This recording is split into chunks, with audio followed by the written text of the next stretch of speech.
It's a beautiful day in the neighborhood.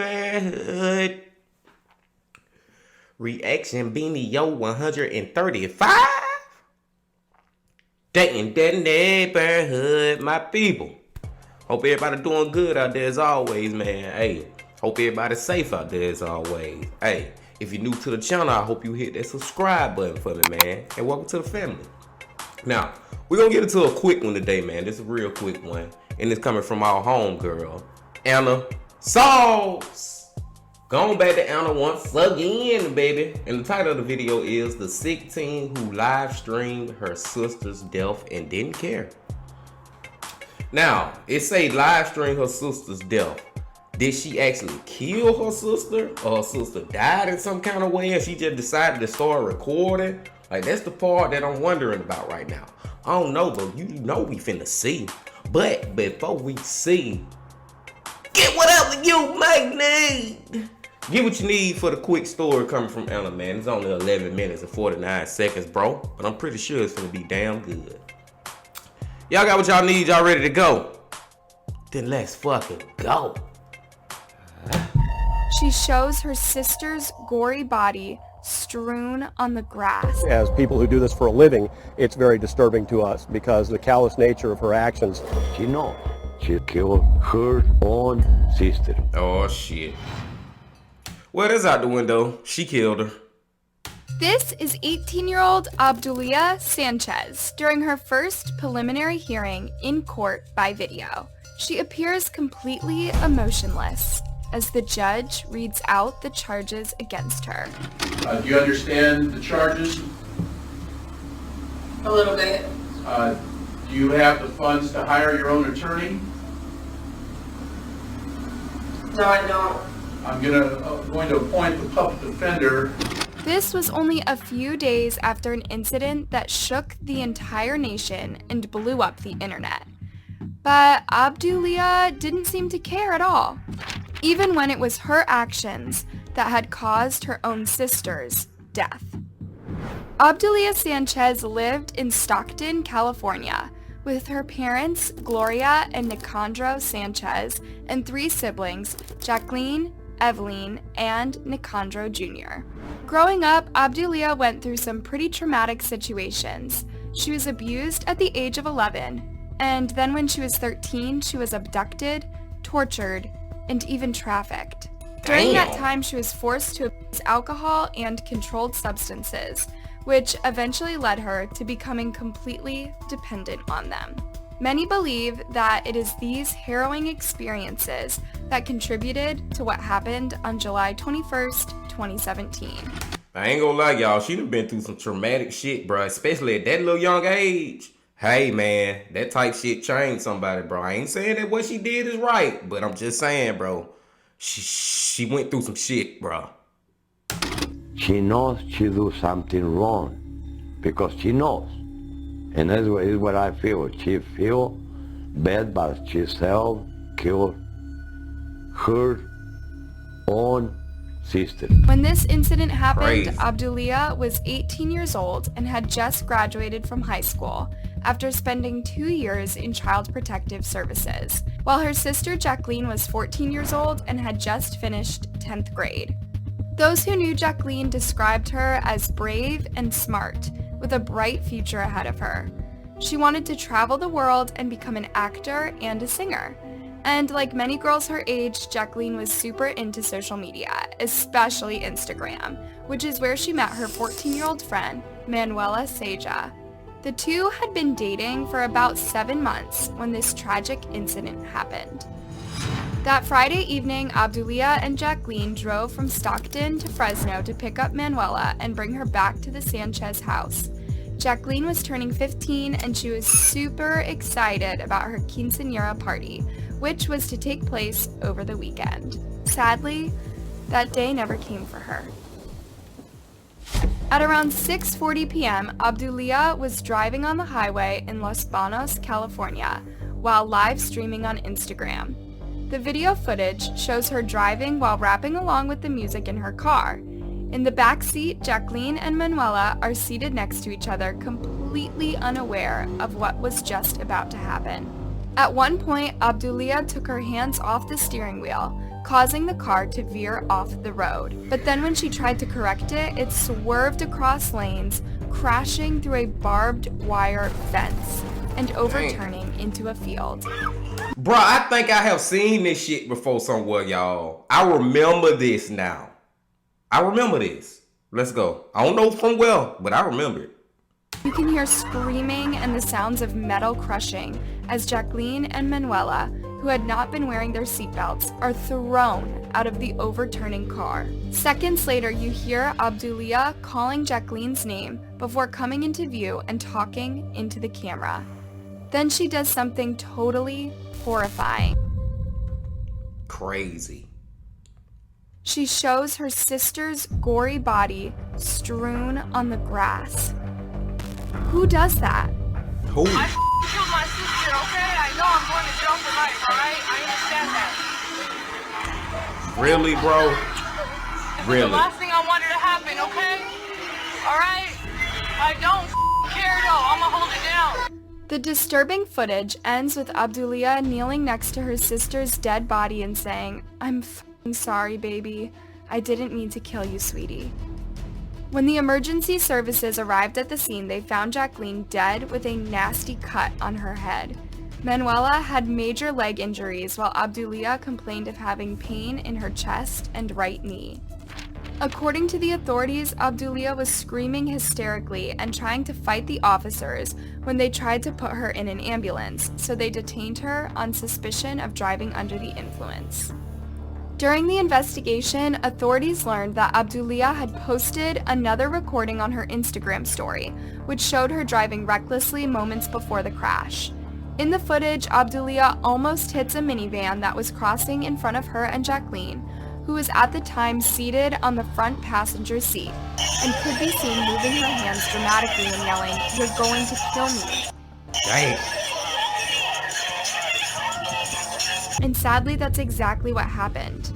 The footage received over 700,000 views, with one of Obdulia's followers saving it and uploading it on Facebook, where it then got picked up by an international media company and uploaded to other sites like Twitter and LiveLeak. The video is very disturbing, both to us, as people who do this for a living. It's very disturbing to us because the callous nature of her actions, both leading up to this tragedy and in the immediate aftermath. Obdulia and Jacqueline's 12-year-old sister, Evelyn, was the first one in the Sanchez family to watch the horrifying video and see her sister's lifeless body. As you can imagine, she was completely traumatized, and she went to her parents crying and told them about what had happened. The parents then called the authorities and confirmed what they had already feared. Jacqueline was dead. Nos cuenta que algo había pasado grave porque dijo, chocaron. ¿Sabes? Entonces empezó a llorar y dije, no, pues murió una de ellas. The family was even more heartbroken to learn that Obdulia was being held responsible for her sister's death. But despite their grief of losing Jacqueline, they defended Obdulia, saying that it was an accident and that there was nothing she could have done. And it's honestly not her fault because the tire blew out and it's not her fault. Like, there's nothing she could have done. Manuela, who was recovering from her leg injury and devastated to lose Jacqueline, said that she did not blame Obdulia for what happened and that social media caused everything. Damn, bro. I'm not mad at anybody. And I don't blame anybody. It's all affected by social media. That's what life is now, and it's going to advance more and more. That's what it's all going to be about. Still, the Hey, she kind of owned something right there about this social media shit, bro. It's like that shit just becoming more and more everything about social media and how other people perceive you and all that shit right there. But that's a rabbit hole I don't feel like going down. What I want to say real quick is, bro, would y'all blame her? Because it's the parents not blaming her and the other little girl who survived with them. Well, with Adulia. I ain't blaming Adulia for this shit, bro. Would y'all give her murder, bro? Would y'all charge her with murder? Would you give her manslaughter? Like, what would you do? I don't know what I'd do right now. But let's go. The authorities found that Abdulia's blood alcohol content was above the legal limit, and there were traces of illegal substances in her system. She was charged with vehicular manslaughter while intoxicated, DUI, and child endangerment. I ain't know she was drunk. Yeah, you gotta at least get manslaughter for that.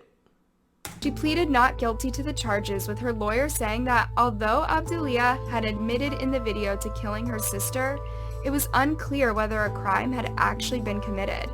He said that Abdulia felt terrible about what had happened and that she was absolutely broken apart. He went on to talk about Abdulia's childhood, saying that no one had a right to judge her because they had no idea what she had been through. I think that it's very unfortunate that so many people would rush to judge Ms. Sanchez in this case based on a few minutes of a video clip when she's a very young 18-year-old woman. They've never walked a single step in her shoes. They don't know how she's been a foster child. They don't know that she's been the victim of human sex trafficking. But before the case could go to trial, Abdulia changed her plea to no contest, saying in a phone interview with a reporter that she didn't realize that the video made her look like a monster. She described her sister as her best friend, saying that she was really sad that she was dead.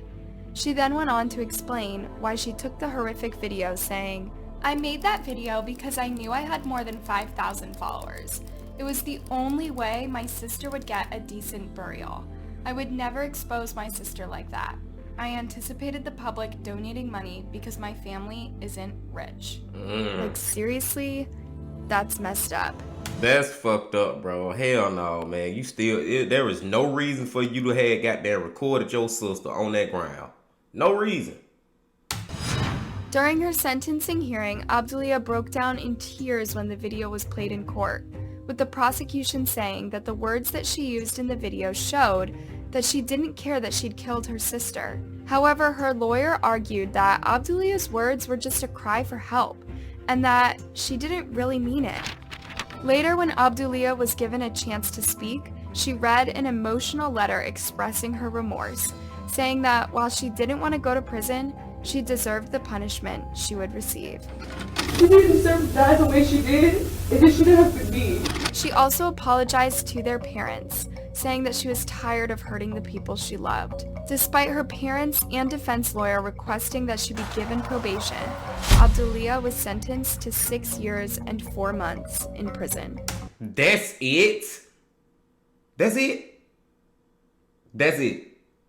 Let's go.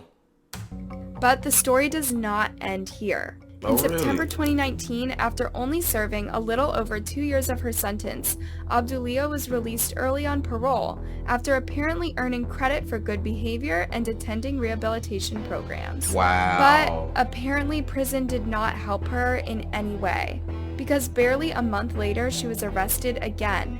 Forget this, leading the police in a car chase. Stockton police say they tried to pull her over this morning for driving with expired registration, but she took off, running 2 stop signs, a red light, and leading police on a chase. She drove off the road near the I-5 on-ramp at March Lane. A male passenger jumped out and ran up onto the freeway. Police say they found this loaded gun in the car.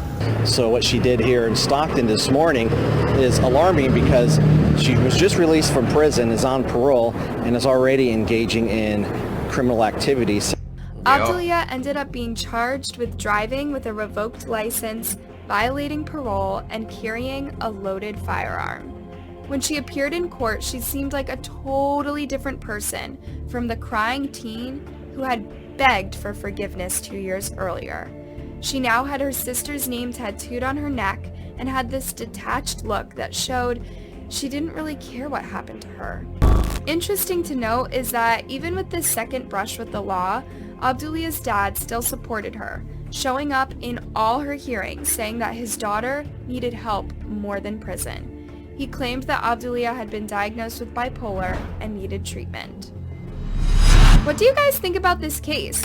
God damn, Anna. She ain't tell us, did she tell us, y'all? I don't remember her telling us what happened to her on that last sentence. Now, we know that she went back to jail because that's a felony. Your ass get out on parole or whatever. You can't be around no firearms and you caught with a loaded one in your car.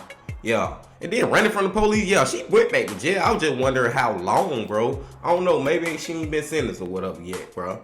But I'm thinking about her daddy too, man. It's like he was a, so to speak, just, I mean, this ain't what I'm trying to say, but I'm just trying to say he was like a pimp in a hard place, bro.